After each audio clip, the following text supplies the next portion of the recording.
Good morning, everybody. It is a Monday. We have a great show for everyone today. What do we have, Krystal? Indeed, we do. Of course, we have you covered again from all angles of what is unfolding in Israel and in Gaza. There are some huge developments this morning, so we'll take you on the ground in Gaza. We'll also talk to you about the U.S. response, which continues to take shape.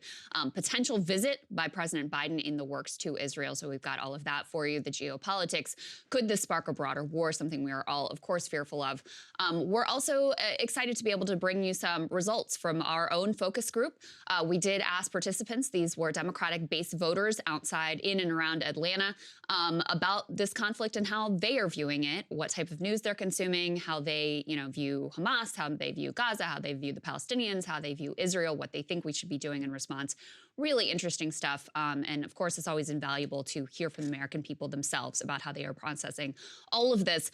We also wanted to zoom out and take a look at some of the overwhelming state-backed censorship that is occurring on this issue. We'll give you some really striking examples. This as protests have been sparked literally around the globe.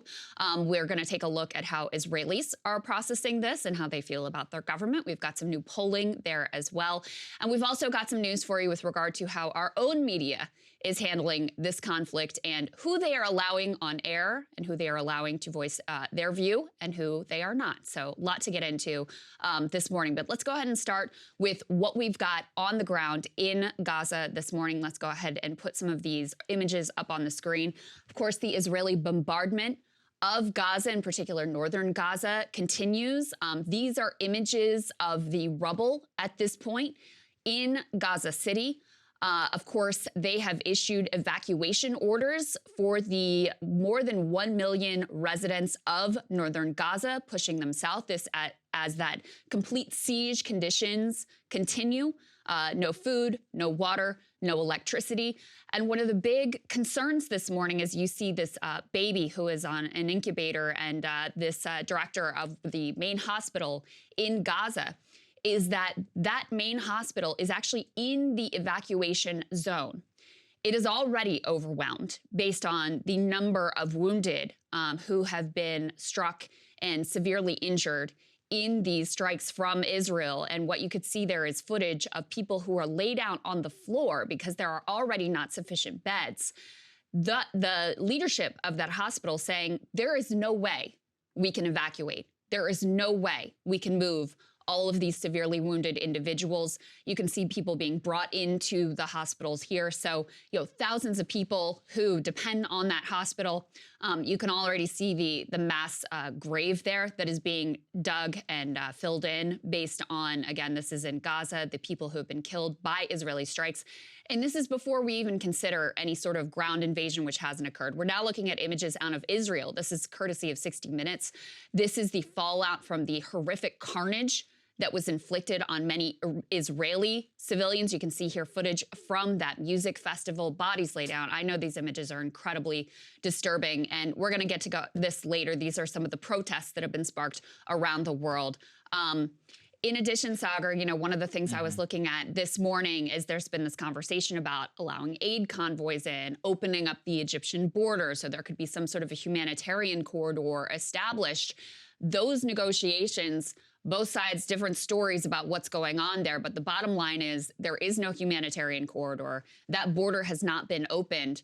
And diplomatic officials are saying the reason that Egypt hasn't allowed those aid convoys in that they have massed at the border is because, number one, Israel already struck that border crossing. And number two, Israel will not promise to not strike those aid convoys coming in as well. So the situation is incredibly dire on a humanitarian front. And as I said, this is before we even get into any sort of ground invasion, which is what Israel is threatening. Yeah, that's right. The Israelis say that they're not allowing for proper security screening of said aid convoys. And this has, of course, now become the focal point of U.S. policy of really global energy as the entire world focuses on what's happening in Gaza. And the National Security Advisor, Jake Sullivan, actually announced yesterday that water would be turned on back in southern Gaza outside of the evacuation zone. Here's what he had to say. Take a listen to what Secretary Blinken said last year when Putin was targeting Ukrainian infrastructure. Heat, water, electricity for children, for the elderly, for the sick. These are President Putin's new targets. He's hitting them hard. This brutalization of Ukraine's people is barbaric. Now, look, Israel is not Russia. Gaza is not Ukraine. It's a different situation. But cutting off supplies, cutting off heat, cutting off water to civilians, what's the difference? Well, first, thank you for saying that Israel is not Russia, because Israel is not Russia. But Second, civilians as are I said civilians, before, Jake. we are in Civilians are constant civilians. contact. Yes, absolutely they are, and they deserve, as I said before, access to water and medicine and food. And we are working actively to ensure that that happens. And I can tell you this morning, Jake, that I have been in touch with my Israeli counterparts just within the last hour, who report to me that they have, in fact, turned the water pipe back on in southern Gaza. That has been the subject of discussion over the course of the past few days. The United States is going to continue working with Israel, with the UN, with Egypt, with Jordan, and with a lot of the groups on the ground to make sure that innocent Palestinians get access to those basic necessities and are protected from bombardment, because they deserve that right, the right to those necessities and the right to safety and security every bit as much as Ukrainian civilians do or civilians anywhere do. And the United States hasn't made any bones about that. We're working hard on that. We're working to make sure that that is the case as this unfolds. And it's something that has been a high priority for President Biden, for Secretary Blinken, and for myself. That's a pretty big deal, though, for Jake Sullivan to be the one announcing it. And Yeah. almost offhanded, to be honest. Not, though, from Israeli officials, and hasn't yet really been confirmed all that much by Gaza officials. Yeah, I mean, they're paying all this lip service, and Biden put out a tweet like, oh, we've got to make sure innocent lives are protected. And, you know, I expect Israel will follow international law with regards to, they're already not. I mean, that's the thing that drives me crazy, is they're pretending like they haven't already clearly violated international law and committed war crimes here when it's unfolding in front of our eyes. Good for Jake Taffer for asking this question. This is something you and I have been tracking. We may talk more about this yesterday, because you have all of this video of Antony Blinken and the head of the EU and all of these people, Zelensky, talking about what a war crime it is for Russia to be turning off electricity and messing with civilian infrastructure during a time of war. Suddenly, when it's Israel, it's like, well, it's different for reasons. But specifically with regard to this idea that, oh, they turned back on the water pipe. That's not really how things work. And also, if you don't have electricity, then you can't pump that water, and it's not actually doing anyone any good. So a reporter on Al Jazeera who explained some of the logistics and mechanics of this. Let's take a listen to that. Also, the blackout of electricity inside Gaza is a main factor that even providing water to the Gaza Strip won't be enough, simply because without electricity, Gazans won't be able to fill the water tanks. So with the ongoing blackout of electricity inside Gaza, the humanitarian crisis inside the Gaza Strip will continue and will deteriorate more. So in the best of times, the infrastructure in Gaza is incredibly compromised. Yeah, it's and a nightmare. in the best of times, under the current, typical Israeli blockade, you have the majority of the citizens without access to clean water. So now when you have no electricity, you have no ability to pump that water. The one power plant that does exist in Gaza has already run out of fuel. Hospitals having to rely on a generator. I mean, it is an incredibly dire situation. Again, you're talking about 2.2 million people. You're talking about a densely packed enclave. You're talking about nearly a majority of those individuals are children. Hundreds of children have been killed already in these assaults. Again, this is before the huge exodus. This is before the ground invasion potentially begins. So there is a lot to be concerned about here. With regard to Americans, because remember, there were a number of Americans who were killed by Hamas in those assaults. And we think some Americans who have been potentially taken hostage, and a number who continue to be unaccounted for. Interesting development here. I mean, horrible development here. Put this up on the screen. So as of yesterday, these are the overall casualty numbers. We've got 1,300 who were killed in Israel, over 3,000 who are wounded. In Gaza now, we have over 2,300 who have been killed and nearly 10,000 who have been wounded. With regard to the U.S., put this next piece up on the screen. They're now saying that 30 Americans have been killed. Yesterday, the count was 29. Now it's risen to 30. But this is interesting, Saagar. They'll no longer comment any further on the circumstances of the U.S. citizen deaths. Jeff Stein taking particular note of this. And the reason why this is significant is because, remember, if you have Americans who are held hostage in Gaza right now, it could be the case that they are dying not at the hands directly of Hamas, although Hamas obviously bears quite a lot of responsibility since they're the ones who frickin' took them hostage. But when you have Israel mounting this overwhelming bombing campaign, dropping more bombs in Gaza than we dropped in Afghanistan over, a number of years, some of those Americans could be getting killed right now by Israeli fire. And this is, we're going to talk about the Israel domestic political context. There you have, the latest number I saw is potentially 200 hostages that were taken by Hamas. The families and a lot of supporters of the families very concerned about their lives and protecting them and seeing if they can be brought back, if there can be some sort of negotiations to bring them home. So that's why it's so noteworthy that the U.S. government will no longer discuss the circumstances surrounding these American deaths. Yeah, I agree. And also it comes in the face of, we also need to know how many American citizens are inside Gaza. The current number is somewhere around 500 or 600 U.S. citizens. Breaking actually this morning, Krystal, is that the Rafah crossing in Egypt might be opening for a few hours at 9 a.m. time local for foreign nationals specifically to cross. It could come, this is just from a White House spokesperson. Yeah, well, we'll see, because they said that before and it didn't happen. And it didn't happen, exactly. Yeah. And it's because there was also an insistence from Egypt's side. They said, we'll only open the crossing for foreign nationals to come across as long as aid convoys are allowed to cross in. So could indicate, this is just from a White House spokesperson minutes ago. They say they hope in order to open it. We'll see. We'll see.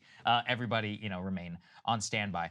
Overall, the situation remains dire, largely because so many people are unable to flee from the northern evacuation zone, approximately 1 million people. In the past, what we often observed in Syria, whenever people were able to leave cities like Aleppo or others, it's really retirees. I mean, if you think back to Hurricane Katrina or any of the other times in which we have a major disaster here in which a lot of people flee, most of the time, the people who remain are unfortunately the old, the sick, the infirm who are unable to do so. And then sometimes, also we've got people in the hospital system, as you said, which are overwhelmed.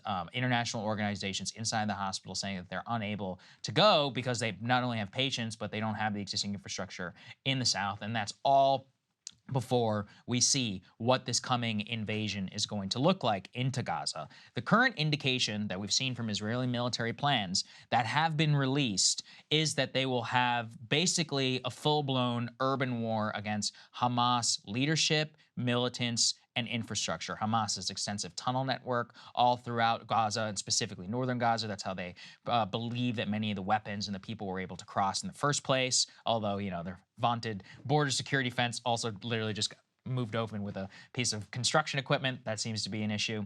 Anyway, that appears to be what it is. For now, officials off the record are saying that occupation is, quote, not on the table, that that's not what they want to do, but we don't know. I mean, you could technically say that we won't occupy something, but you could stay for 6 months to a year while you have clearing operations. At the very least, I mean, they are expecting significant amounts of Israeli casualties because this is probably going to be a bloody urban conflict, the likes of which the world has not seen in a long time. I mean, the Battle of Mosul is probably the most analogous from 2017, I believe, between the Iraqi security forces and ISIS, and that was a absolutely savage conflict. It's like not even block by block, but city, house by house fighting that occurred, and it was horrible for the civilian population also that was there, and the city really never recovered either.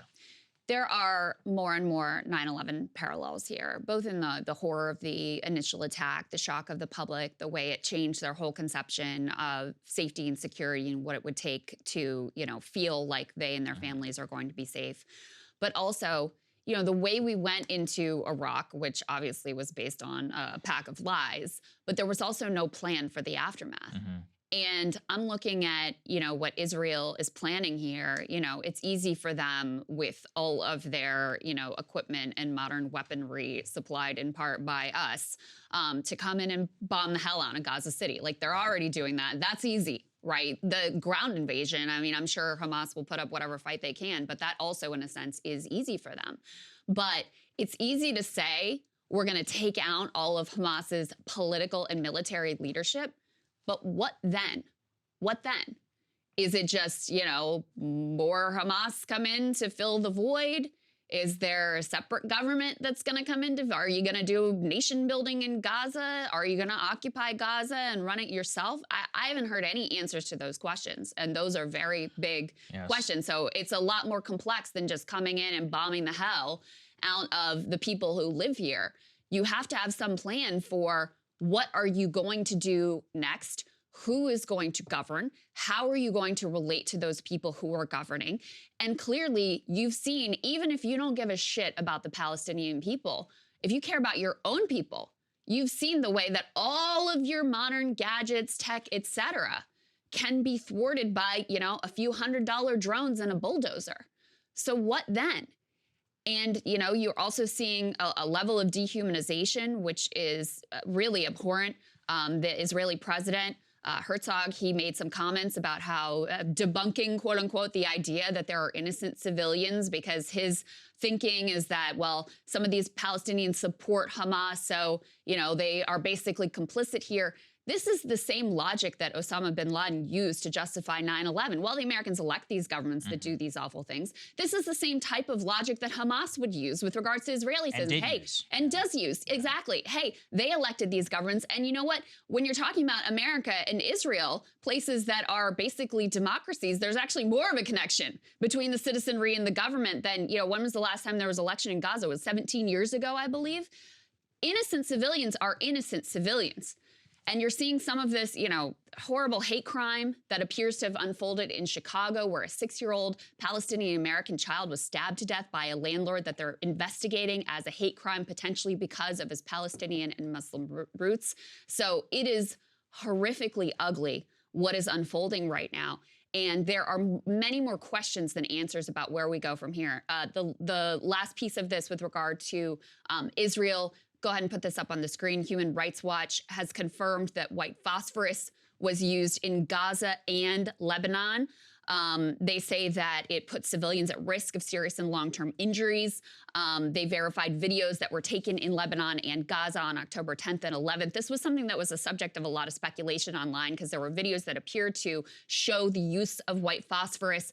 It can cause severe burns in people. It can set structures, fields, and other civilian objects in the vicinity on fire. The use of white phosphorus in Gaza, one of the most densely populated areas in the world, they say, magnifies the risk to civilians and violates international humanitarian law, prohibition on putting civilians at unnecessary risk. Israel, though, adamantly denies the use, but, the video evidence seems pretty clear. Yeah, white phosphorus munitions are specifically banned by international law specifically in populated areas by civilian populations. And you can go and you can read about past U.S. use of white phosphorus munitions in Vietnam, where it really became famous, but really we saw deployment of it by, I believe it was Syrian and Russians, inside of the battle for Aleppo and all throughout Syria. And it was horrible, what it inflicts really on the civilian population, which is what we're keeping an eye on. So look, it's all pretty nightmarish where we are right now. We've already got several thousand killed already on both sides, and the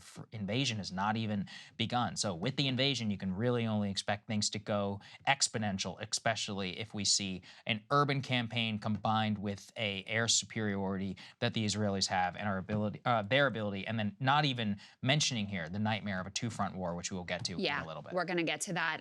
Let's focus in a little bit on the U.S. response. President Biden was on 60 Minutes and was asked about the possibility of setting up a humanitarian corridor to assist those in Gaza. Let's take a listen. Are you asking Israel to establish a humanitarian corridor in that area or get humanitarian supplies? Yes, our team is talking with them about that and whether there can be a safe zone. We're also talking with the Egyptians, whether there's an outlet to get these children and women out out of the that area at this moment. But it's hard. You would like to see a humanitarian corridor that allows some of the 2 million Gazans out of the area. Yes. You would like to see humanitarian supplies brought into Gaza. Yes. So you do not agree with the Israeli total siege of the Gaza Strip. I'm confident that Israel is going to act under the rules of war. There's a standards that democratic institutions and countries go by. And so I'm confident that there's going to be an ability for the innocents in Gaza to be able to have access to medicine and food and water. Would you support Israeli occupation of Gaza at this point? I think it'd be a big mistake. Look, what happened in Gaza, in my view, is Hamas and the extreme elements of Hamas don't represent all the Palestinian people. And I think that it would be a mistake for Israel to occupy Gaza again. But to going in and taking out the extremists, the Hezbollah is up north, but Hamas down south is a necessary requirement. So he says he's confident they'll follow the rules of war. Of course, as I've already said, they're not. So I don't know why you would have that confidence. The thing that drives me crazy, I mean, it's interesting. He says, I think it'd be a big mistake if they occupied Gaza. Indications are that they do not want to reoccupy Gaza. So we'll see what happens there. But you know what drives me crazy, Saagar, is this like feigned impotence. Like, well, we want to. It's just really hard.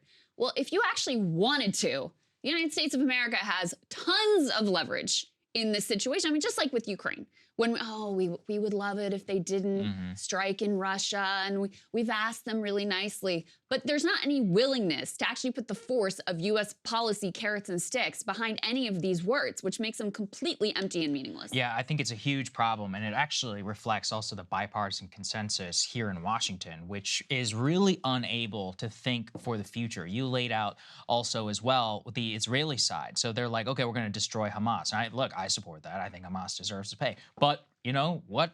So what about day two?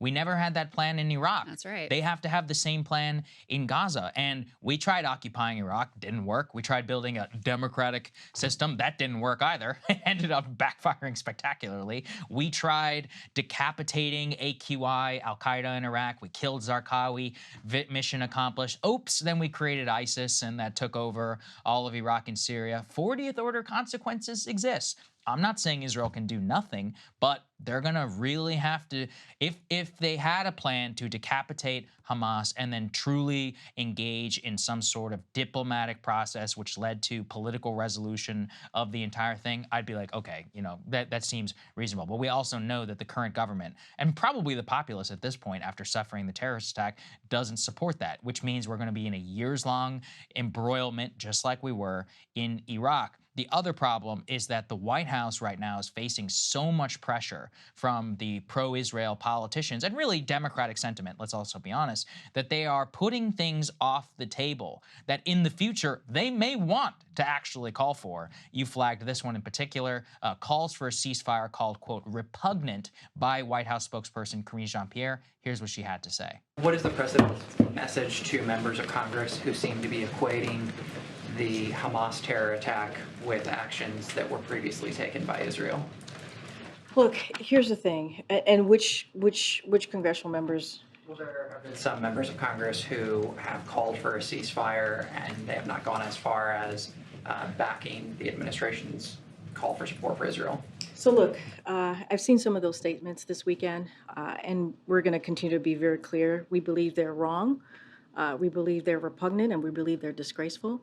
Our condemnation belongs squarely with terrorists who have brutally murdered, raped, kidnapped hundreds of Israelis.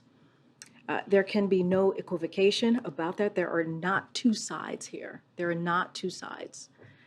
President Biden has been clear on where he has stood. You heard from him directly today. You heard from him also on Saturday on this. There's been multiple statements from this president, and he's taking action to provide additional support to ensure that Israel has what they need to defend themselves. So, question from Phil Wegman there, specifically. Right.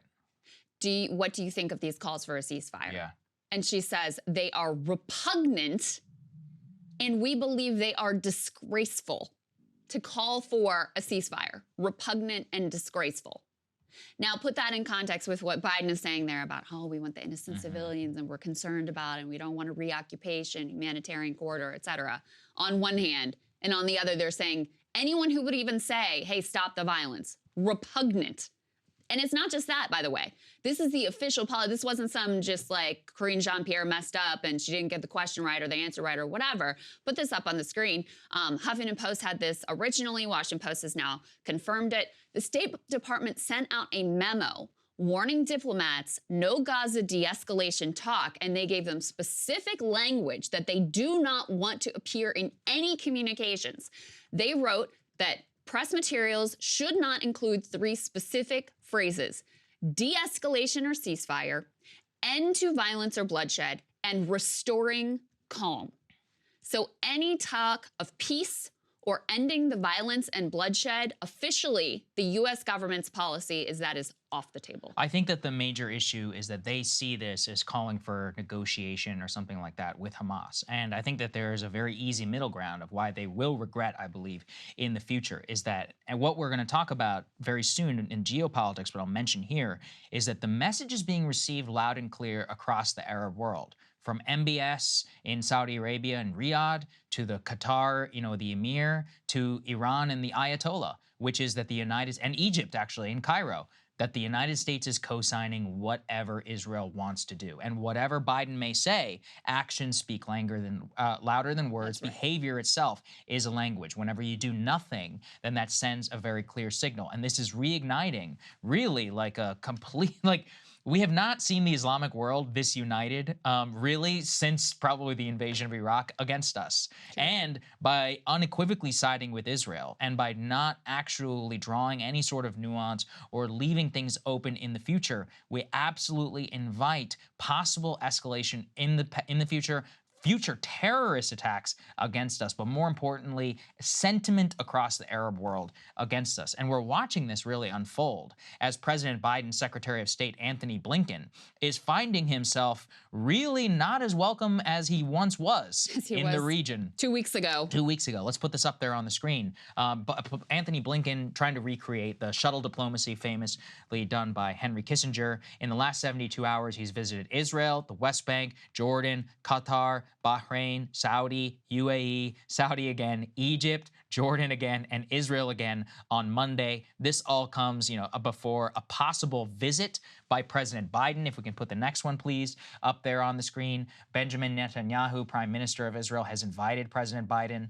We will see whether President Biden does show up in some sort of show of support. Obviously, it'll be kept under wraps. Yeah. He actually canceled a visit to Colorado today, Krystal. Usually these trips are, shrouded in secrecy, and we'll find out when he lands in Tel Aviv or something like that. I saw this morning, Channel 12, which is Israeli television, they're reporting that they're making preparations for a Wednesday or Thursday visit. So it's not confirmed. We'll see what happens, but it looks like Biden may be headed to the region as well. But let's talk a little bit about the reception that Secretary of State Antony Blinken has been getting in some of these countries. So this is from the Washington Post reporting, just came out this morning, so we don't have an element for it. But in Riyadh, Saudi ruler, MBS, kept Blinken waiting overnight. There was a meeting that was supposed to happen in the evening. Crown Prince did not show up till the next morning. Very intentional. Once the meeting began, MBS stressed the need to stop the military operations that claim the lives of innocent people. They're talking about the Israeli offensive, and lift the siege of Gaza that has left the Palestinian territory without water, electricity, or fuel. That is according to the Saudi summary of the meeting. Crown Prince also called for a halt in the current escalation in the conflict, direct contradiction of U.S. policy, which has backed Israel to pursue its maximalist goal of eradicating Hamas. Similarly, chilly reception in Egypt with Sisi, who took note of, I don't know if you remember, we played Antony Blinken's comments when he arrived in Israel saying, I am here as a Jew. Sisi says, you said you are a Jewish person and I am an Egyptian person. who grew up next to Jews in Egypt. They have never been subjected to any form of oppression or targeting. Not true, but anyway. And it has never happened in our region that Jews were targeted in recent or old history. Also not true. Yeah. Blinken responded to Sisi saying, I come as a human being who is appalled by Hamas atrocities. But Saagar, you took particular note of what a diplomatic faux pas it was that Blinken made here in Israel. I was debating talking about this because I know it's so sensitive, but I will because clearly it's ignited a firestorm in the Middle East, which is Henry Kissinger, whenever he was in the midst of Israel negotiations at the height of the Yom Kippur War and all throughout his tenure while trying to bring a solution to the crisis, always emphasized a neutral party in his shuttle diplomacy to try and make sure that the Arab states did not view him as like some sort of, quote, Jewish plant. Not my words. That's what he was trying to avoid the appearance of. And he famously told the Israeli Prime Minister Golda Meir, quote, Golda, you must remember, first, I am an American. Second, I am Secretary of State. Third, I am a Jew. She famously responded, quote, Henry, you forget in Israel that we read from right to left. It was a great quip, and it's famous for her wittiness, but the emphasis that he was trying to make all throughout his shuttle diplomacy was, I am here on behalf of President Richard Nixon, who said some problematic things, I think, about Jews, as we all found out whenever the recordings came out. The point, though, being that he always led with, I'm here as a representative of the United States and a neutral arbiter who wants to try and bring this to a close as an ally of Israel, but also an ally of actual balance in the Middle East. I think that Anthony Blinken, by going to Israel first, by leading with that, and which I can of course understand on a human level from being raised, being told the stories of persecution, he did not understand that it would ignite both offense and conspiracy all across the Arab world. And I was telling you this earlier, the thing is, in 2006, the Arab world did not have as much social media. And we already saw the impact of social media during the so-called Arab Spring, Islamist Winter, whatever you want to call it. The point, though, is that now in 2023, everybody's got data and everybody's got WhatsApp. This stuff flies around all across the world. There are 2 billion Muslims on the planet. And the emotionality of the Palestine issue, of Jerusalem, of the Al-Aqsa Mosque is at a 10 out of 10 in terms of what it ignites. As we've all watched, there's a lot of Muslims all across the world and even in the West have taken to the streets. So really what I think we're watching is that the Arab states, both from Blinken's rhetoric, from Biden's actions, and everything in the last week, are like, okay, they're 100% taking Israel's side. They're not even trying to listen to our perspective. And we're watching as the entire Arab world, from Cairo, don't forget this, Cairo is the second largest recipient up until Ukraine of U.S. aid. We have paid these people $80 billion over the last, I think, 70-something years, specifically as a counterweight to Israel and to try, there's a lot of legacy of it from Oslo and negotiations and all those things in the past. The point, though, is that this is supposed to be a friendly regime. And to have our Secretary of State slapped across the face, effectively, rhetorically, in a meeting like this, in a public, was a direct signal to the rest of the Arab world. And I also think of some small d democratic sentiment where people are furious, I think, with Anthony Blinken for that. Rightfully or not, I'm just trying to explain how a lot of people there are going to internalize a comment like that. Also, when you lead with your religious identity, you instantly pour fuel on the fire of what is already a very sectarian conflict. And that is the polar opposite of the direction that we want to go in. If you want to preserve any credibility as some sort of a go-between, a negotiator, an actual diplomat, you have to try to maintain some semblance of neutrality. Another thing you should keep in mind about Sisi, he is no Islamist. He's been jailing a bunch of Islamists in Egypt. So for him to take offense in such a way that he, as you said, sort of like smacks Blinken in this very public rebuke is quite noteworthy.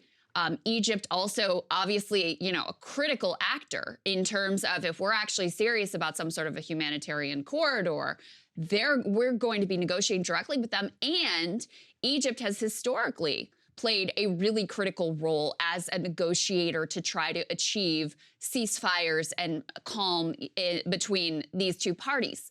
So, huge misstep there from Blinken, and night and day between before you had the Abraham Accords under the Trump administration, you had this new effort at Saudi normalization with Israel under the Biden administration. The idea being we're just going to pretend like these Palestinians and this whole little issue over here does not even exist. Those days are long gone. Yeah, I think that's right. And that is the big takeaway about U.S. policy and how it's being received. It actually connects to our next important segment around the geopolitics in the region, and also about the increasing likelihood that I think everyone needs to prepare themselves that the United States is this close from getting involved in this conflict, regardless of what these people say. President Biden, frankly, even setting the ground for that in his 60 Minutes interview, saying we can do both. We can have a conflict in the Middle East that embroils us with the world's petroleum supply. We can have a conflict happening in Ukraine, which is draining U.S. weapon stockpiles, because we're America, man. Here's what he had to say. Are the wars in Israel and Ukraine more than the United States can take on at the same time? We're the United States of America, for God's sake.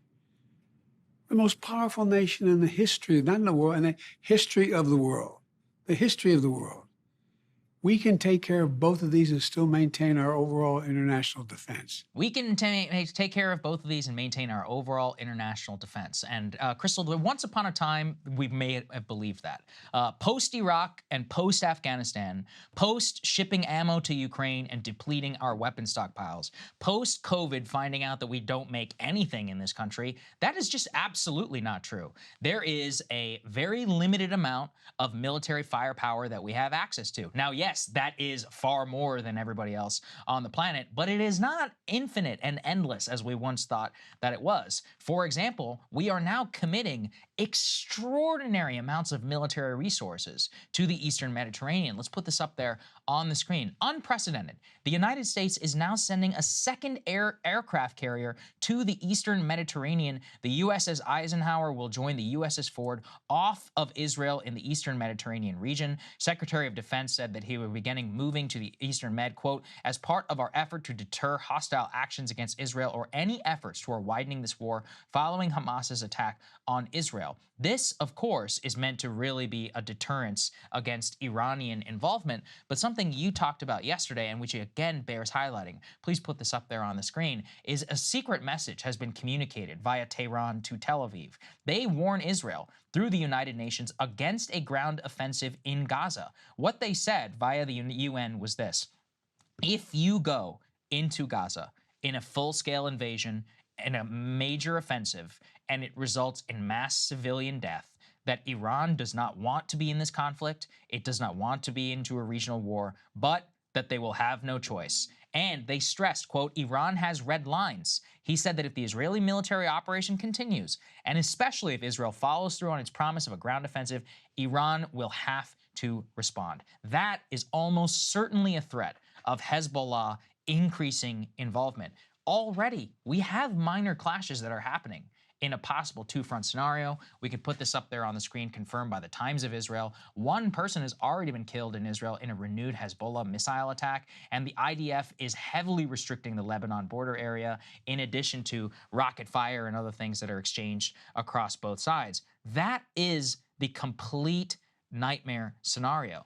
In signs of even more widening conflict, for example, put this up there, just a couple of days ago, Israel bombed one of the major Aleppo airports in Syria and actually put it out of service because they said that it was the source of missile attacks, and has previously had simultaneous missile attacks by IDF forces, for example, in Damascus. All of this just shows us that you could easily have a spiraling scenario where one wrong person is killed, where, and exactly as I've laid out before, if we get into a scenario where mass death happens inside Gaza, I'm talking 10 to 50,000, 50,000 to 100,000 civilians, then it is just, there is simply no scenario in my mind where Hezbollah and the regional actors do not get involved in some way. Right. Maybe, Krystal, they don't declare official war. It doesn't matter. These are non-state actors in and of itself. And you could have a flocking to Syria, to the borders all surrounding Israel,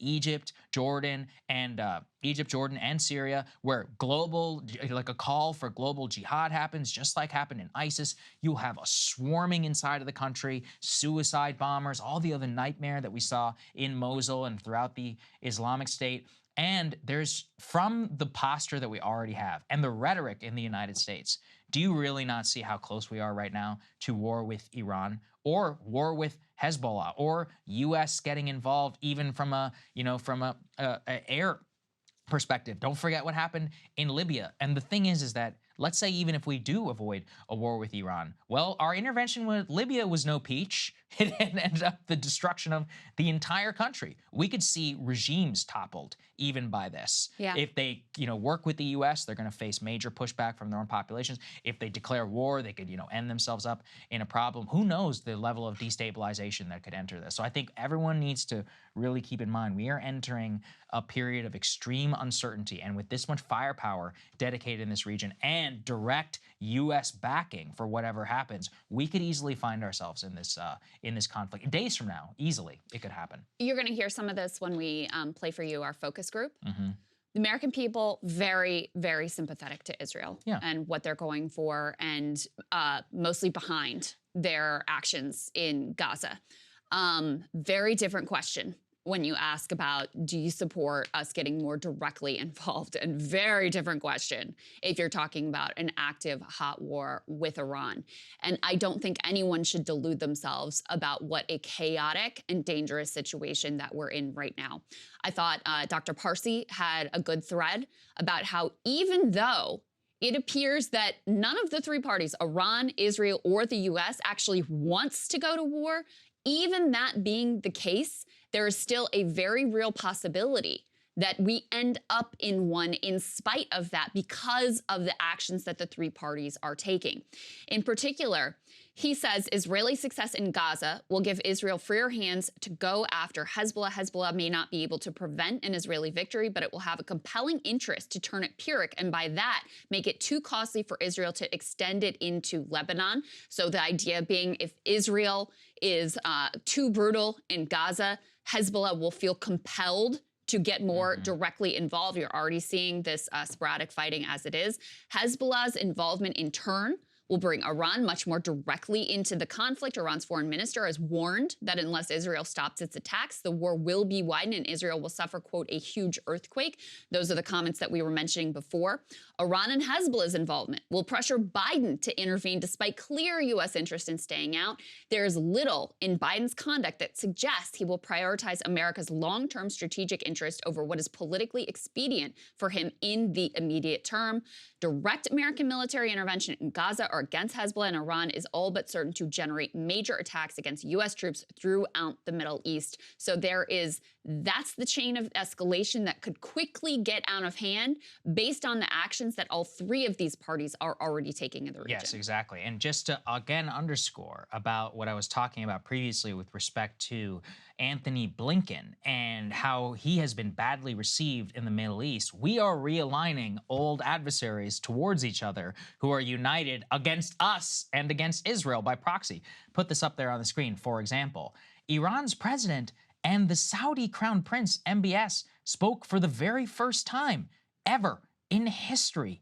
That did not happen as a result of U.S. diplomacy trying to get Saudi Israel. Instead, we realigned the two of them where they agreed on a call to watch what currently happens in the Gaza Strip and to come out against Israeli airstrikes. Just to give people an example of how these governments will be either forced by their own policy or by their people to respond to the actions that are inside, and which will absolutely impact U.S. policy, U.S. troops. Even if we don't end up in an actual nation-state war, it's a nightmare enough to be involved with nation-state actors. Ask anybody who fought against ISIS or AQI or any of those others inside of Iraq.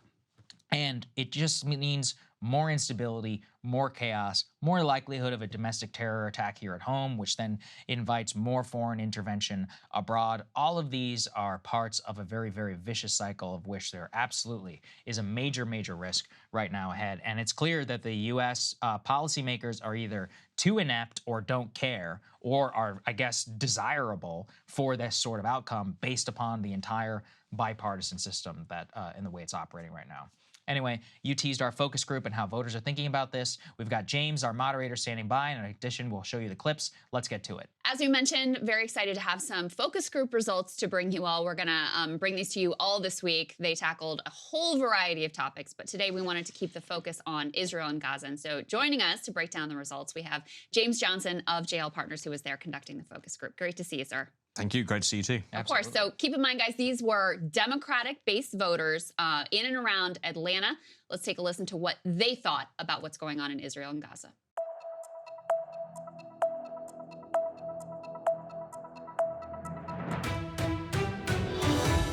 I'm sure some of you have seen in the news, or something that's been dominating the news recently, is the events that have been happening in Israel, in the Middle East, obviously in Gaza as well. How closely, if at all, are you following this? I was interested to see, because I thought this could be the first of a lot of bad things that could happen in the Middle East, especially, like Anna was saying, with Russia and Ukraine. And I feel like a lot of things are often uneasy. And I was also worried to see if this would lead to any kind of anti-Semitic or anti-Islam sentiments, both in Western Europe and the US, outside of what was going on in the Middle East. I try to look at both sides because it seems like each side has been kind of hammering at the other one for so long that it's hard to take sides. I just feel really sad for the humanitarian crisis. I mean, 1.1 million people being forced to leave their homes, and they have 24 hours to do that. Where are they going to go? For me, I needed to educate myself more about the history before, trying to choose a side, because I know throughout, especially on social media, a lot of people are taking sides. So I took more of the stance of just trying to educate myself about the history of both countries to kind of get a better understanding of, like, how did they get to this point today? Probably innocent victims would be number one for me. Some concerns for America, and also sadness for my Jewish friends. I was watching and they was talking about all the people that had died and how they did the children and how they cut the babies and children heads off. It was like kind of really disturbing. What's going on in the area is terrible. When is it going to end, or will it? What do you think Israel's response is going to be now? Well, I fear that we're going to escalate so that more countries will have to get involved. And so it will end up being something much more major, and a lot more people are going to die. Wow. I feel like Israel is always really hardcore when it comes to defending themselves, and so they're going to just blast the Palestinians. Retaliation was the first thought that came to my mind. That's scary. I'm worried that there's going to be a weird situation where Israel's going to say that they haven't committed any war crimes because they tell the people of Palestine they have 24 hours to move out when they don't have the ability to do that. And then when civilians do die, Israel's going to say that they didn't commit war crimes. Obviously, Palestine's going to say that they do, and it's going to be a weird situation because Israel has the support of the UN and Palestine doesn't, but Palestine does have the local support of the entire region other than Israel. Right. And so I think it's going to end up with even worse relations between the Western world and Israel versus all of the rest of the region. If there is now a invasion of Gaza by Israel, which is being talked about, I think it's being referred to as a ground invasion and occupation, is that a reasonable response? Is that an unreasonable response from Israel, and why? I mean, how do you feel about that? That's so hard for me to say because I don't want anybody to be fighting. I don't want anybody to be losing their lives. But you also people have to protect their citizens too, so. I think it's a reasonable response.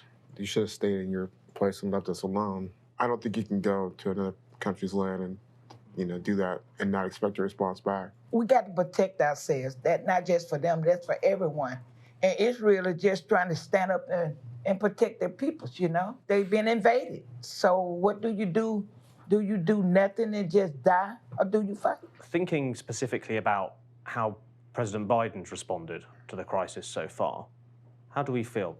Is he doing well? Is he doing badly? I saw they put the biggest warship we have in our Navy, maybe it's the Air Force. The largest battleship I saw that they have, they put it in the Mediterranean. And I think that's a really good sign that we're there to support. I wouldn't want him to take action against the Palestinians, but I like that he's showing that the U.S. has a presence. I agree that I don't want him to take action. We have our own issues to deal with. My opinion is he doesn't quite know what to do yet or what to say. He's maybe still thinking everything through and the options and doing a wait and see.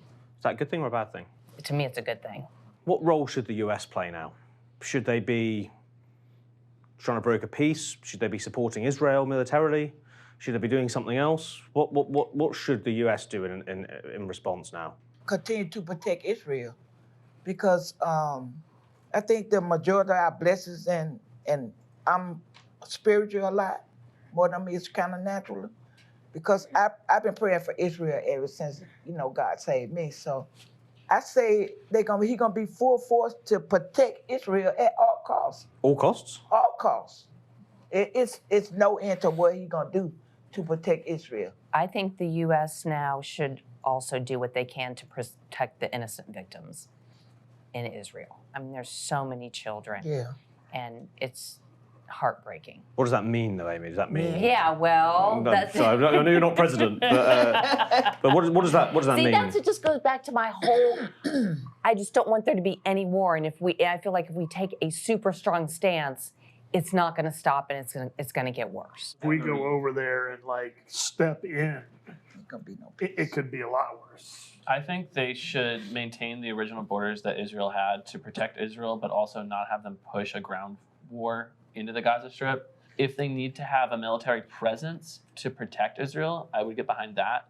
But moving anything into what currently, or as of 2 weeks ago, was Palestinian land, I think is too far. I don't think we should get involved militarily. I think you mentioned something about brokering peace. I think that's important. I think probably we would provide humanitarian aid for those who have been displaced, help with the refugees, and kind of dovetailing off of what he said, I think providing intelligence and targeting Hamas, because there's so many innocent people who are involved. And just like in this country, everybody wants to live a happy, peaceful life. And these folks' lives have been disrupted by this terrorist group. So just like we targeted Al-Qaeda, we need to go at, target Hamas. I mean, the role that I would like them to play is just to kind of just be like that mediator, like for both sides, so they can just get to some type of peace or resolution. Because in the sense of all these innocent lives on both sides that are dying, they have nothing to do with this war and this conflict that's been going on for years. So it's just unfair to the general population on both sides of what's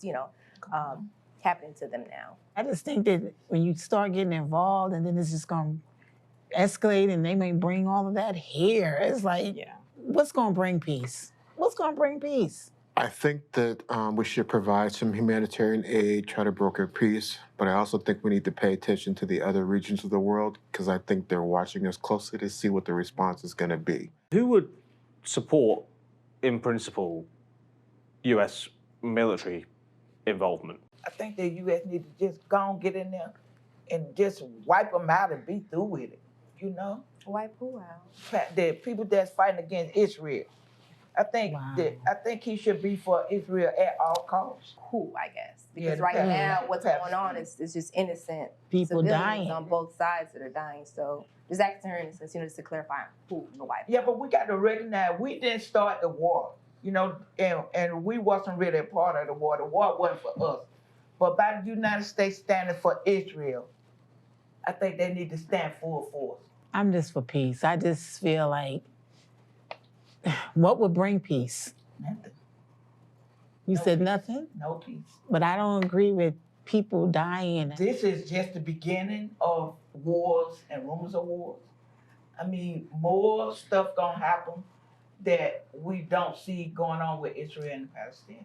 I would support military involvement as long as they stay within the current borders of Israel and don't go to West Bank or Gaza Strip. Anyone else? I would just support sending in peacekeepers. I'd rather stay out of it, but if we had to, then we have to. I'm thinking that a defensive posture for Israel would be okay. I wouldn't want to see us take any offensive action. I think the rest of the world is watching to see what we're going to do too. Really interesting. Yeah. And obviously you have a wide variety of views there. People are saying just want peace. I think Mary is in the front row who, is very adamant, we should get in there at all costs. What was the energy in the room? Because one of the things, honestly, that I was struck by after, we spent so much time online seeing just the insanely outright genocidal talk and hatred and vitriol on both sides, that they were even able to have this conversation, which is very emotionally fraught with a variety of opinions in a human, respectful kind of way.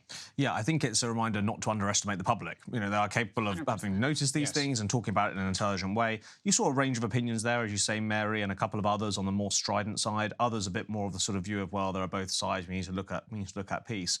I think two things ran through that group as a whole. One is that they're quite sort of up for being led on this issue. You could see I took that away too, that if you had someone coming out making a strong message or whatever the media is saying, you could see them being very swayed by people that they trusted on the issue. Exactly, and particularly if it came from Biden.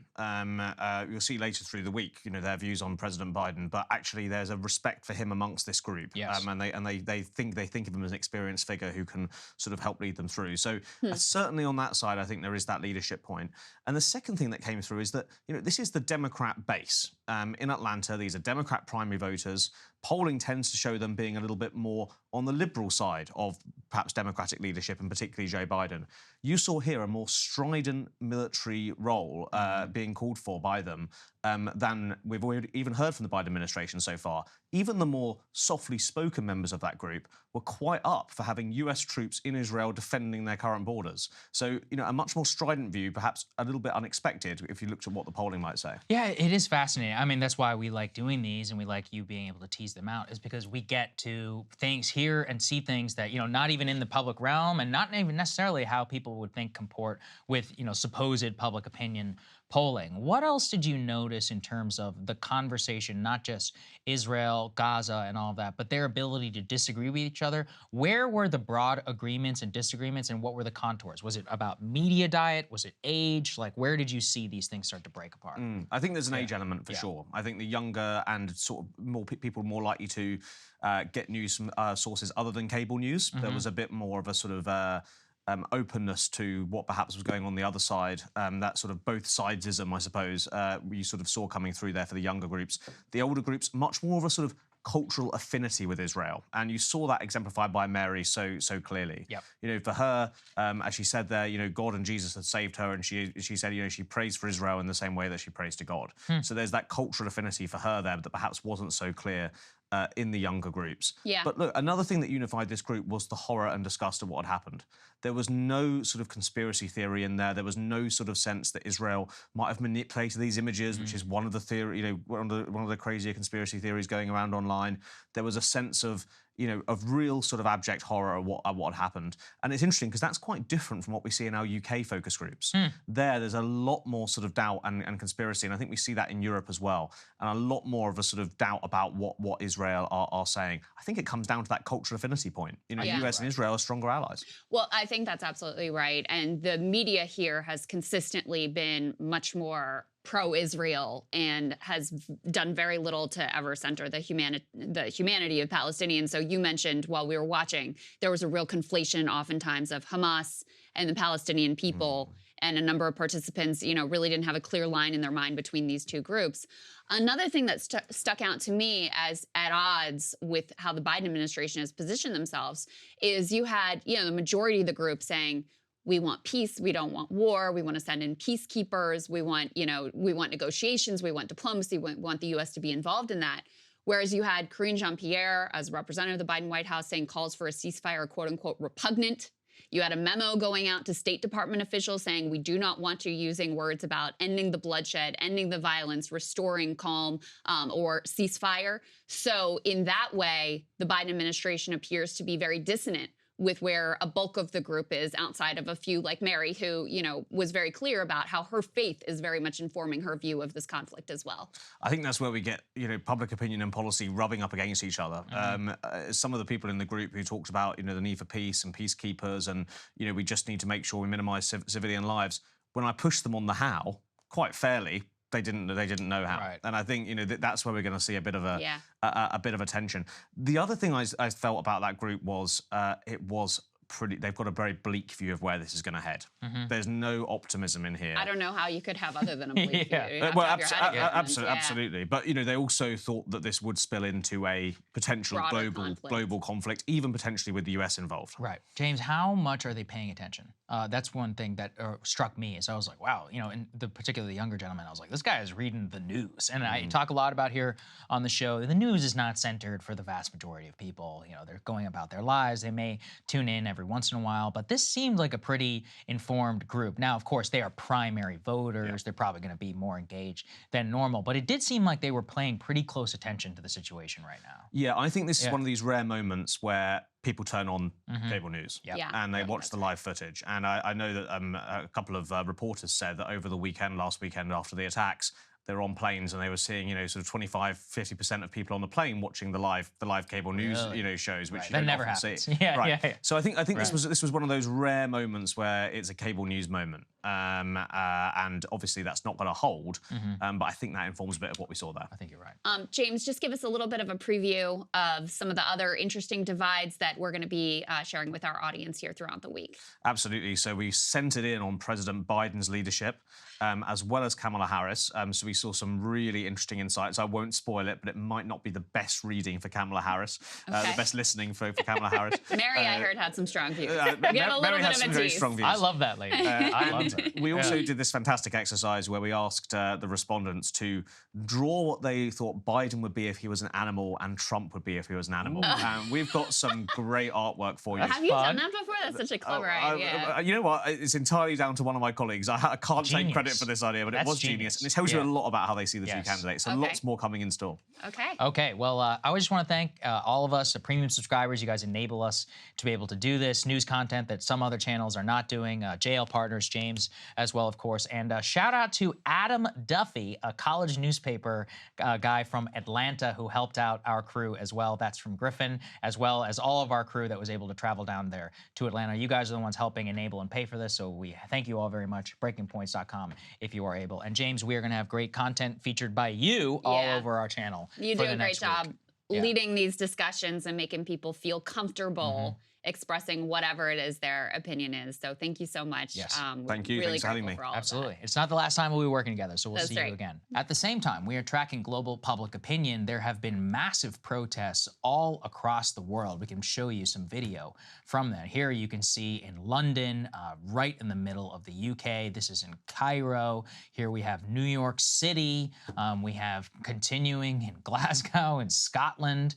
We have Amman, Jordan. The Jordanian one in particular was massive. This is in Lahore, in Pakistan, Dublin, in Ireland. These have been put together by Al Jazeera. Cape Town, South Africa, where their president also voiced support. Baghdad in Iraq. Naples in Italy. The point that we're trying to put together here, Krystal, is that yes, we've seen massive pro-Israel protests, of course, here in the United States, but a major highlight from these is cities with large Islamic populations, and then also Islamic and Arab countries themselves is seeing a huge outpouring of protests for the Palestinian cause. The reason, again, that this connects to our geopolitics segment that we did earlier is about dragging the U.S.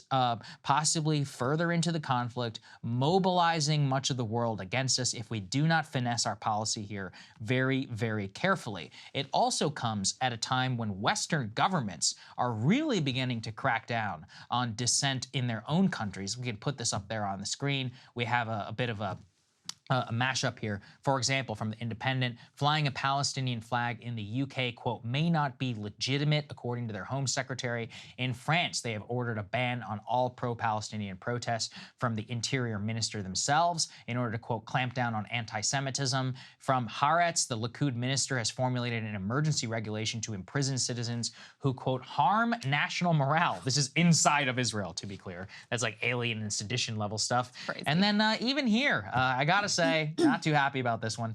Senator Josh Hawley calling for the DOJ to investigate student-led pro-Palestinian groups on college campuses. What happened to that whole weaponization of government concern there, Mr. Hawley? I would personally like to keep our FBI out of student groups. Didn't go so well the last time that happened, even if, for any group in particular. And finally, in terms of social media, it has been such a nightmare for our team sifting what is true, what is not, to try and frame everything and make sure and be like, hey, this is from Al Jazeera, so it's got a pro-Palestinian bias. Hey, this is from BBC or whatever, from the West, so it's got this type of bias. But the problem is that we are seeing mass censorship now applied on social media. We can put this up there, for example, on the screen from Meta, aka Facebook, suspending the page of, quote, the Quds News Network. That's a Palestinian news organization that, to be clear, is affiliated with Hamas. I'm not, defending their affiliation or any of that, but I I do think it is important, as always, I spoke up for RT and I'll speak up for it now,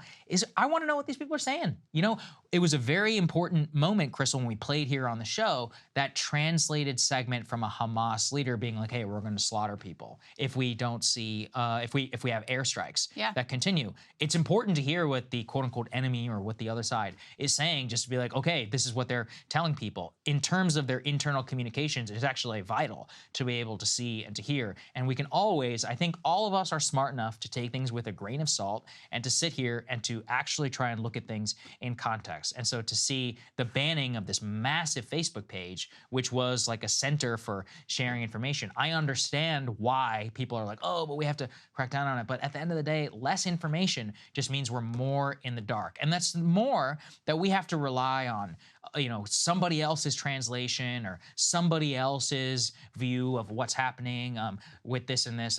I really would venture to say not a single person on earth is going to be like pro-Israel and see a Quds News Network thing shared to their page and be like, you know what? Nope, now I'm Palestinian. But that's not how the world works. Well, it's especially critical in a situation like this when, I mean, there are very few journalists allowed into Gaza. I mean, in terms of getting actual information, video, footage, et cetera, from the ground, it is really important to have as many sources as we possibly can.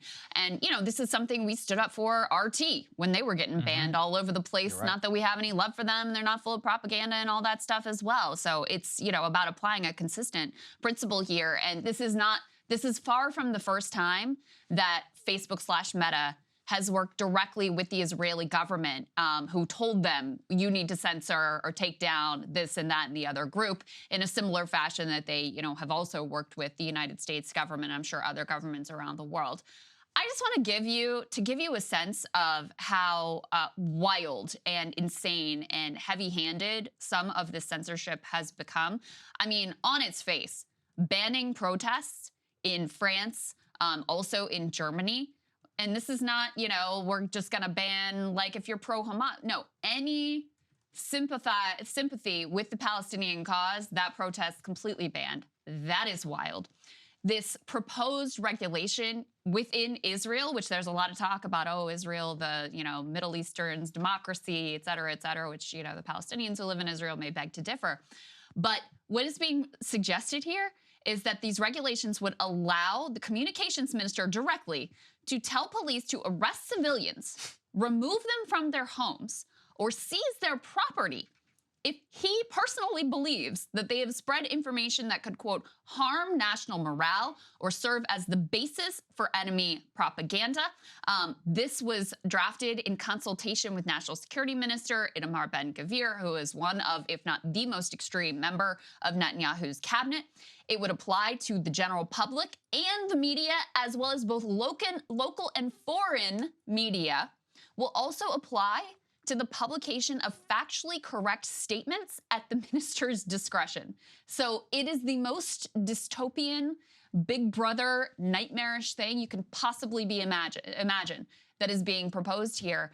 And, you know, Saagar, this issue has always, even when emotions and tensions are not as high as they are right now, this issue and how you talk about Israel and Palestine, I would argue, has always been the most central locus of quote-unquote cancel culture, especially when you consider explicit laws against supporting BDS, which have been enacted in a lot of states across the country. When you see the number of jobs that have been lost, columnists who have lost their jobs, you know, university positions which have been canceled, et cetera. And we're about to get into this. When you see the reaction to that statement, which I objected to, that Harvard student groups put out, but it's not just, hey, let's, you know, call it out and say we disagree. It's we want to know who they are. We want to dox them. We want to blacklist them for literally their entire lives. That is the reaction to saying the quote-unquote wrong thing on this issue. Yeah, look, I know a lot of people who are pro-Israel, who are getting caught up in the moment and who otherwise would not be for or would oppose much of that type of action that is happening here because they could also recognize that it would be very easily used against them on a whole host of other issues that they care about. Now, if you care about this the most and trying to crack down on this at that time, but then you just have to admit that you're really not for principles. And That's the issue, is we watched this happen with Russia. Remember, at that, in the invasion of Ukraine, we had the Russian tennis players that weren't allowed at Wimbledon. We had like the banning of Russia. There's actually a restaurant near where I live, which is a Russian Uzbek cuisine. They took the word Russian off their sign. Wow. Here in Washington, there was a famous restaurant, Russia House, which I think either took its sign down or something like that, which used to, again, serve Russian food and drinks and all those things. And now I don't believe it, advertises because they were facing vandalism. This level of insanity reminds me very much of like the post 9/11 period. And what do we all look back on freedom fries as? Fucking stupid. Like, let's all be honest. We're like, I cannot believe that this country ever backed the freedom fries thing. And that was the least of it. Right? Think of the national security state. Think of the Patriot Act. Think of the surveillance of citizens that was justified by, the horrific acts, terror attacks of 9/11. Think of what that allowed, the power that allowed politicians to grab in the name of national security. Think of the way that the FBI was used to, rather than actually fighting crime and keeping people safe, to entrap young Muslim men so that they could have some big press conference and some big steam of disrupting sting and disrupt a terrorist attack that was never going to happen if they weren't like radicalizing people and buying them guns and giving them money and convincing them that they should conduct a terror attack. So do not underestimate the insanity that can come with this type of justifiable upset and emotion and desire for people to stay safe. And we are seeing it spread like wildfire around the globe. Just look, don't get caught up in the hysteria. In just this short amount of time you and I have been doing this show, just this show, Breaking Points, we've lived through 3 major conflicts: Afghanistan, Ukraine, and now Israel and Hamas. And we see a consistent period every time. Both of our beliefs are very much rooted in the insanity of the post 9/11 world. And anything that reminds me of that, I start to get very, very skeptical. I think it will generally serve you well to keep that skepticism, especially when we're in the heat of things. And 6 months or 7 months before, you can look back, or 6 or 7 months later, you can look back and be like, yeah, that was pretty silly. So just try and avoid being that person. Let's get to the next one. This is a really fun discourse that has erupted that I've watched absolutely rip the right apart. Where do we oppose cancel culture at all times or not? Especially whenever it comes to college students. Krystal, I thought you and I had a fun discussion about this. People can go watch it. It was posted on our channel on Friday. And a war has broken out by 2 conservative commentators. Let's go and put this up there on the screen. First was from Megyn Kelly. She was actually responding to something from Vivek Ramaswamy, which we'll show you. But she effectively is saying, quote, that it is unable to persuade college students that, quote, murdering babies is wrong. There's no persuading them. We don't hire those who do the killing, and we don't hire those who applaud killers while the savagery is underway. If you are open to hiring one of those lunatics, though, good to know. This actually was responded to by Candace Owens. So let's put this up there on the screen.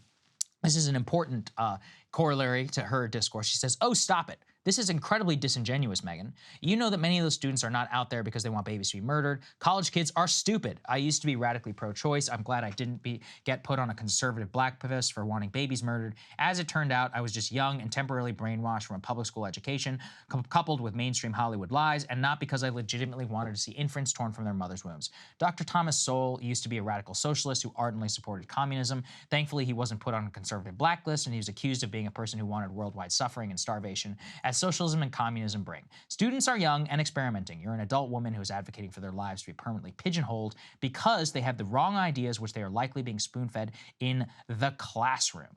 And, I gotta say, I actually thought it was a important kind of addendum to all of the discourse around this, because I have watched people who, I think correctly, have decried all of these efforts in the past absolutely sign on to this one. Now, I did, I made a comment previously about like trying to distinguish between undergrad and law student, but especially with the undergrads, which I think Megyn is encompassing within that. I just, absolutely oppose like anybody undergraduate who's involved in this. As Candace said, people do and say a lot of stupid things, when they are young. That doesn't mean they don't deserve to be employed, later on and follow this for them for the rest of their life. And as Candace correctly says, people change their minds all the time. In fact, this will probably be a learning thing. They're like, hey, I probably shouldn't just, co-sign whatever somebody puts in front of me for quote unquote solidarity purposes. I should think for myself. That can be a good lesson without having to then endure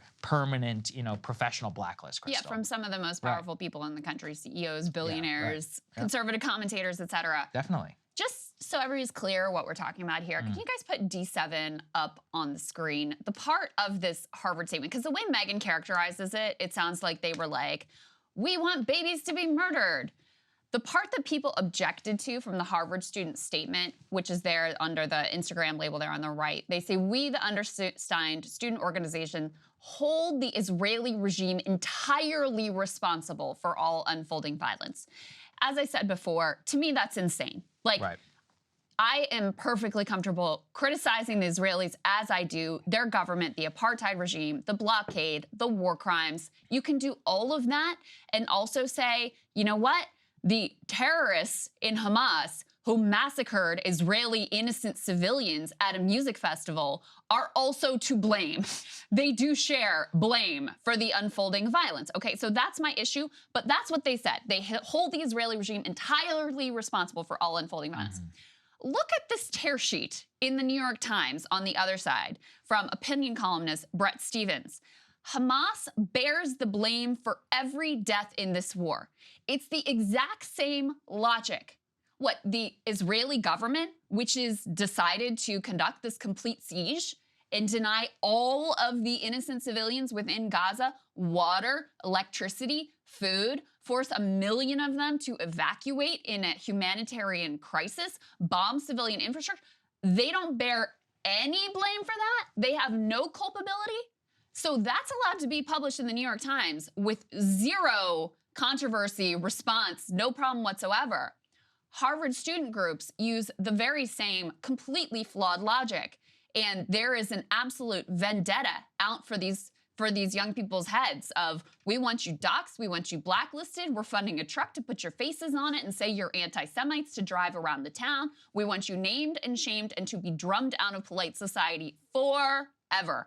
However you feel about this conflict, we need to have some space for grace and learning and evolution and growth in this country.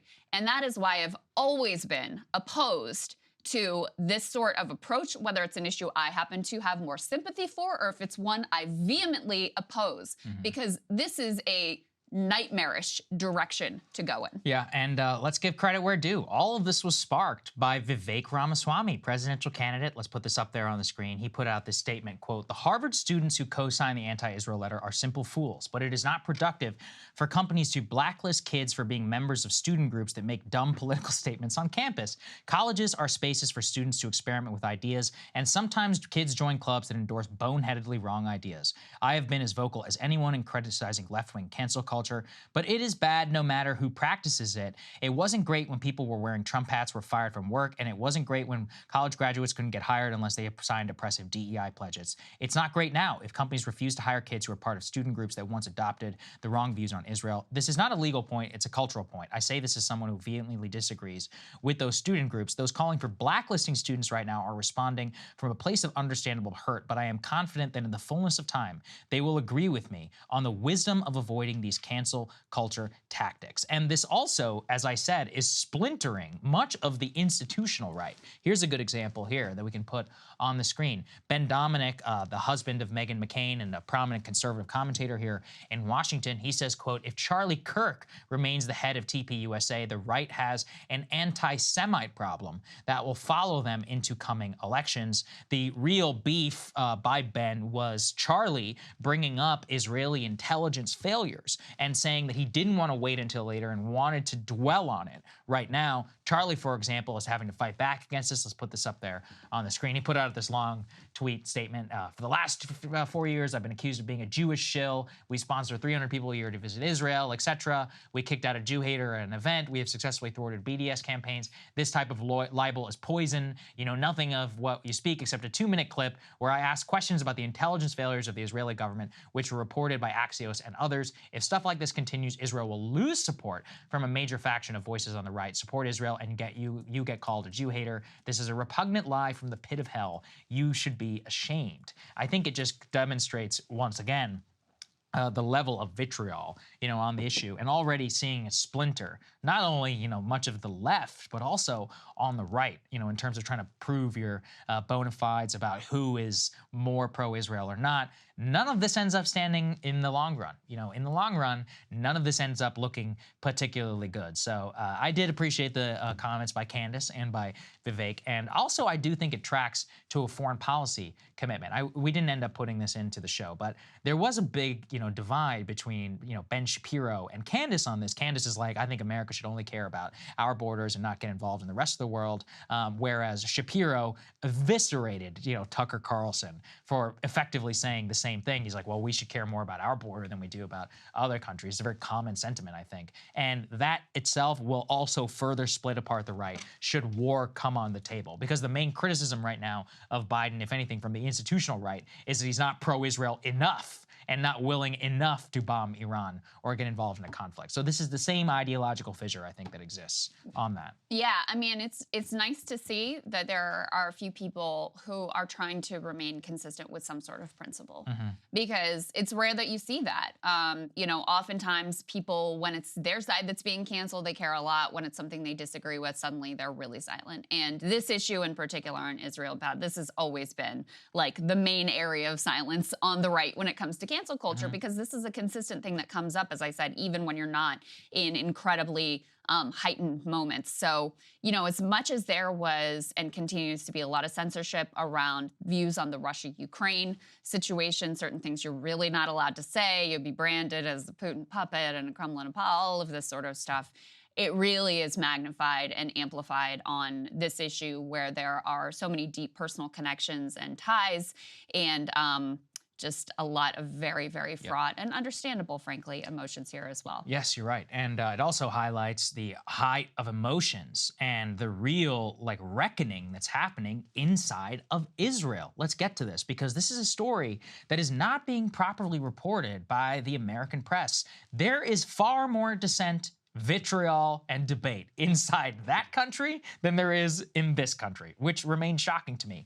And just to show you, from the Jerusalem Post, which is a right-wing publication, by the way, inside of Israel. Let's put this up there on the screen. 86% of respondents in the Jerusalem Post poll, including 79% of the coalition government supporters, said that the attack from Gaza is a failure of the country's leadership. Quote, a staggering 92% said that the war is causing anxiety. And furthermore, all the respondents, 94%, believe the government must bear some responsibility for the lack of security preparedness that led to the assault. Over 75% saying the government holds most of the responsibilities. And that was the thing Charlie Kirk was trying to talk about, and accused of being an anti. And the rest of it, as you got, can you put it back up there on the screen, please? Just because I want people to be able to see that as I read. Netanyahu must resign, most Israelis say. New survey from 620 Israelis from across the country found that the majority of respondents believed he should resign following the conclusion of the next operation. Quote, a slim majority, 56%, but still 28% of coalition voters agreed, and 52% said that the defense minister himself must also resign. That highlights just the immense amount of anger inside the country against the security establishment, for which they have given up their children, they have given up years of their life in the IDF, they've given up all civil liberties that they ever had, or even had a pretense of. They gave up so much for the promise of being kept safe, which is what Bibi ran on over and over and over again. And people have taken to the streets. Here is one example of a foreign correspondent from ABC News in the midst of one of these protests. Let's take a listen. I think the concern is that if there is a significant ground incursion into Gaza, Phil, that they're going to lose those hostages. Hamas has honeycombed all of Gaza with these tunnels. That's where they keep the militants. That's where they keep the rockets and their weapons. That's where it's believed they are keeping all of the hostages. They are the most valuable commodity in all of Gaza right now. And I want you to see what's going on here. There appears to be a protest breaking out, some anger with police. Looks like they're taking over the road. I'm not exactly sure.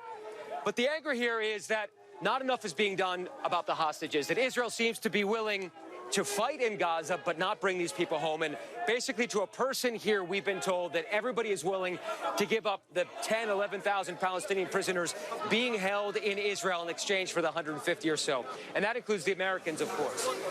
We're trying to figure out what's going on, but tensions have been high all afternoon. At one point, protesters here tried to block the entrance, and there's a truck that kind of nudged up against them. Now they've taken over the street right now. There you go. I mean, you could see that was literally in the streets of Tel Aviv. And what he's pointing out is that there's a lot of concern in Israel about the hostages. This is something I highlighted last time around, but it's important to remember the Israeli population was very supportive of Bibi whenever he traded almost 1,000, I believe, Hamas or Palestinian prisoners for a single Israeli soldier. And it was because people there all have a direct connection. They see themselves and their children in the eyes of the kids who in many cases, do not even necessarily want to serve in the military, who do end up there. And then the last thing, we debated putting this into our show, but just to explain before we play it, is we don't want to say that this is all of Israeli sentiment. But again, we want to play a voice of an Israeli American who has a very different view of how the government should respond to this conflict, just to show you not everybody inside of Israel is, clamoring for blood in Gaza. This was during an interview with CNN, and keeping in mind, this is a person who lost a member of his family actually in the attack from Hamas. Let's take a listen. What I wanted to say is the most important for me, and I think also for my brother, was that his death won't be used to kill innocent people. And sadly, my government is using cynically the death of people to just kill. Like they promised us it's gonna bring us like security, but of course it's not security because they always tell us, that if we're gonna kill enough Palestinians, so it's gonna be better for us. But of course it never brings us peace and it never brings us better lives. It just brings more and more terror and more people killed, like my brother. And I don't want anything to happen to people in Gaza like it happens to my brother. And I'm sure he wouldn't have any either.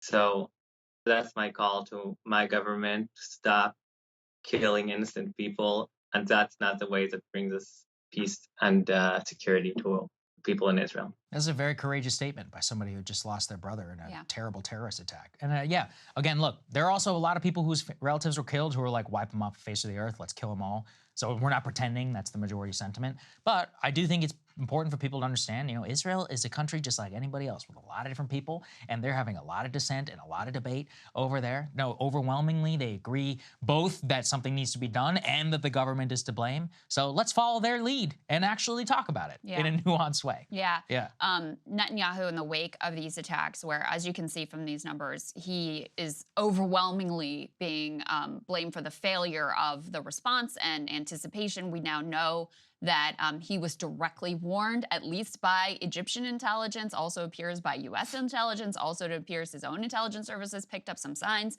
Hamas was out there doing war games, and they're like, I think this is fine. It had been his strategy, his stated strategy over years to sort of prop up Hamas as a way of foiling any efforts at establishing an actual Palestinian state. He found them to be a useful adversary.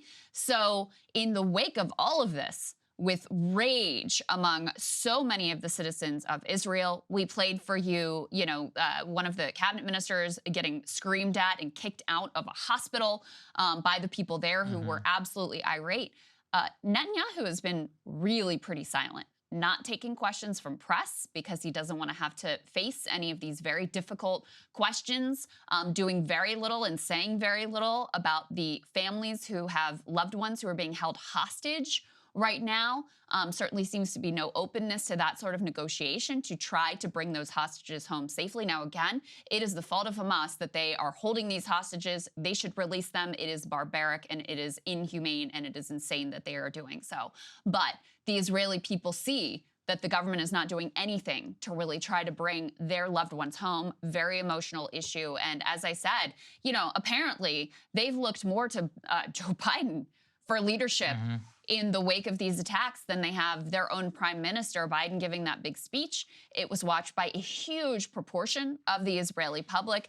Netanyahu doing nothing similar, and as I said, not making himself available to the press for any sort of questioning on these failures. So, you know, there appears from the outside, we're not there, so we can only say what we're seeing from these opinion polls and from the media clips and coverage. But there appears to be a real rally around the flag, as you would expect, but also a sort of unity in opposition of Netanyahu in the direction that he has taken the Israeli government in. Yeah, I think that, and that's important. The reason, because we didn't have that after 9/11, and it led to a lot of massive mistakes. You both rallied around the flag, and then the guy who we elected president, and we didn't end up questioning that for a long time. And by that time, there were hundreds of thousands of people who were dead, including many U.S. soldiers. So I would just hope, and I would pray that many people inside Israel don't make the same mistake that we did. You can rally around your flag, and you can protect our nation while also recognizing that your politicians are not always the same people behind that flag. Okay, so let's move on to some media coverage here, because this is an important piece of the story of censorship, of the way that this conflict is portrayed, of who is granted humanity in this conflict and who is not. Put this up on the screen. This was a bombshell report from Semaphore. The headline here from Max Tanny is Inside MSNBC's Middle East Conflict. He reports that MSNBC has quietly taken 3 of its Muslim broadcasters out of the anchor's chair since Hamas's attack on Israel last Saturday amid America's wave of sympathy for Israeli terror victims. The specifics here, which, but I'm going to tell you, MSNBC vehemently disputes, but I think it's pretty hard to deny when you see Ali Velshi, Mehdi Hassan, and Ayman Moildeen all taken out of their normal anchor chair slots. Pretty undeniable there is something going on here. So they didn't air a scheduled Thursday night episode of the Mehdi Hassan show on Peacock. They reversed a plan for Ayman to fill in on the network for host Joy Reid's 7 p.m. primetime show on Thursday and Friday. They say Moildeen, an Egyptian-American journalist and veteran NBC News correspondent, covered the conflict from Gaza for 2 years. Wouldn't you think that the guy who was in Gaza for 2 years covering this conflict might have something to add to your coverage? One might think so. In 2021, they point out he aggressively questioned Israeli leaders on strikes in the territory.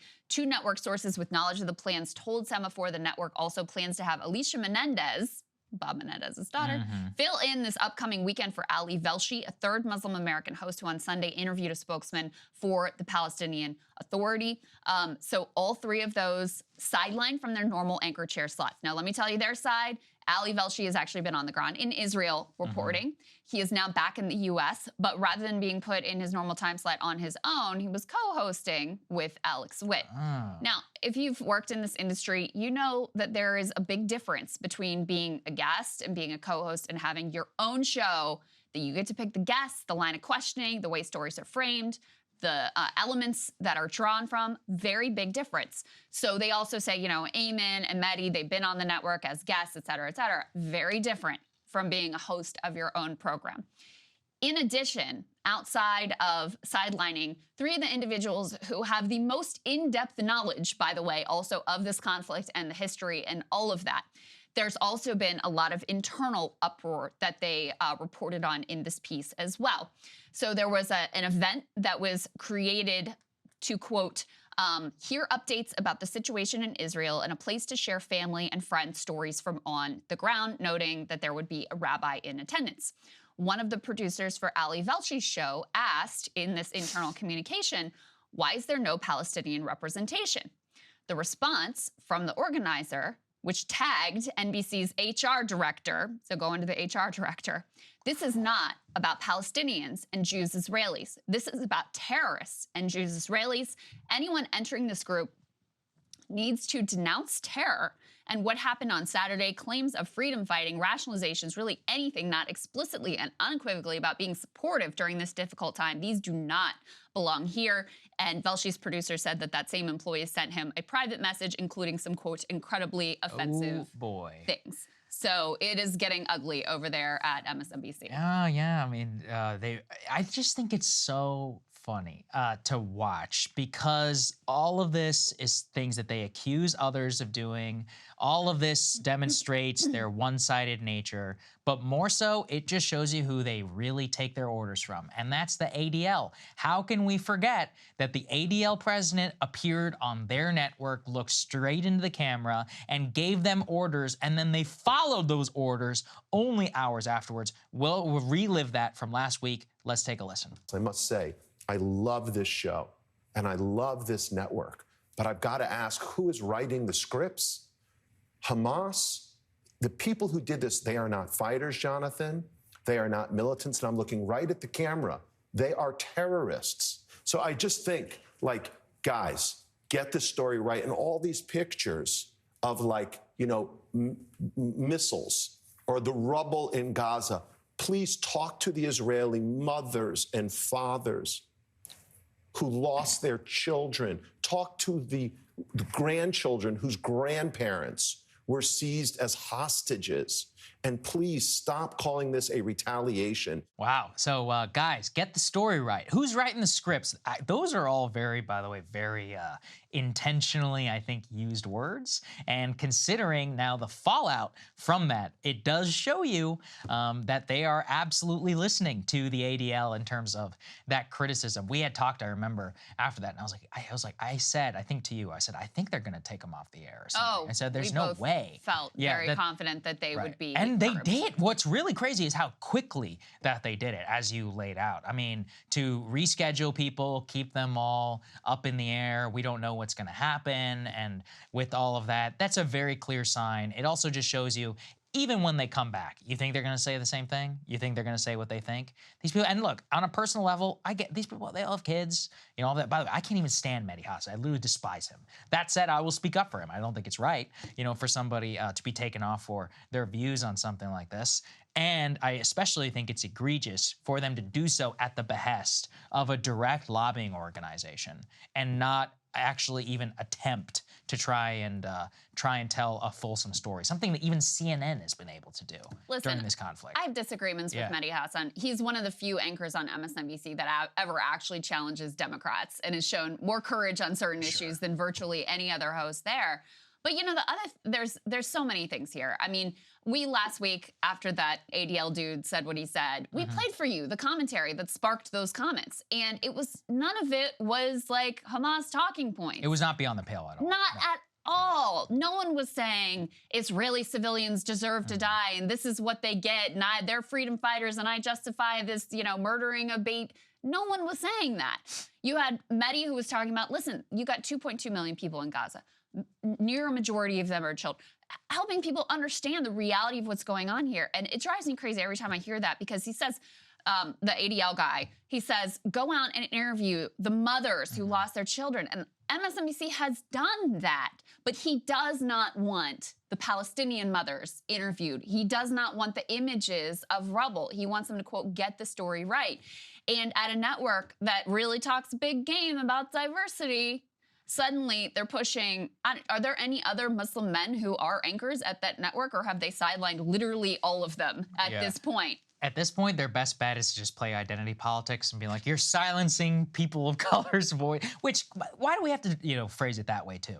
But I mean, the fact that they have backgrounds in the region and knowledge of and reporting on the ground in the region, that's a valuable asset. That's for me, it's like, I don't care whether Ayman is a Muslim or not. I care that he spent some time in Gaza. So I'm like, okay, all right, I want to hear what he has to say. I don't know that many people have been to Gaza. It's really hard to get to, especially for American citizens who are journalists. I believe he's Egyptian, so he has some background that he can give some there as well. That's great. That's what I want to hear from. I want to hear from people, anybody who has spent significant time there. That's really what the disservice is, as opposed to somebody who's in New York who's never even been to the region. I mean, how can you possibly give context? I mean, I rely on a lot of my experience in the Middle East and even in Israel as well, just to try and inform some of the commentary that I bring here. I like to think that it's helpful for people, and yeah, I just can't imagine, you know, being taken off from that in lieu of whatever the political preferences are of said bosses. But that's why we don't have bosses. Yeah, I mean, they're doing special primetime coverage at the network.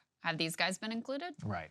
People who've actually, Eamon spent 2 years on the ground in Gaza. Has he been included? Do you think his thoughts might be useful for people to hear and understand what life is like there? No, he has been excluded from that coverage. So it is very interesting to watch in real time the way that these stories are shaped and how, you know, anyone that might have a dissident view or something else that they could bring to the table, they're not, you know, they're not fired, they're not completely censored, they're still allowed to be a guest, but they're going to be reined in, they're going to be managed, they're going to make sure that they can stay in their lane. And we have another perfect example of the way that the media covers this conflict. This is really this was wild. Put this up on the screen. Reuters, a Reuters video journalist was killed, and 6 other journalists were also injured in an Israeli strike in southern Lebanon. I mean, you know, you could say, look, technically, maybe it came, but their headline here isn't Reuters journalist killed by an Israeli strike. Killed in Lebanon in missile fire from the direction of Israel, okay? From the direction of Israel. Their own person was killed, and they can't even say how or why.